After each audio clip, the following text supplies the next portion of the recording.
Assalomu alaykum, Xurshid aka. Va alaykum assalom. Buni qo'y. Ishxonada nechta farrosh bor? 4 ta. Tinchlikmi, xo'jayin? Bular orasida yoshi kattarog'i, qiynalgan, kambag'al, yetim boqadigan, xullas, shunga o'xshashi bormi?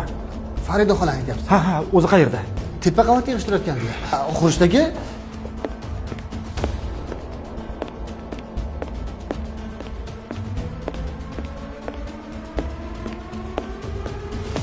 Assalomu alaykum. Voy, va alaykum assalom. Farida opa, sizmisiz? Ha? Yaxshimisiz bolam? O'tiring xola. Tinchlikmi? Tinchlik. Xola, ayting, nima muammoyingiz bor? Nolimayman, bolam. Hech qanaqa muammoim yo'q, bolam. Xola, tortinmasdan aytavering.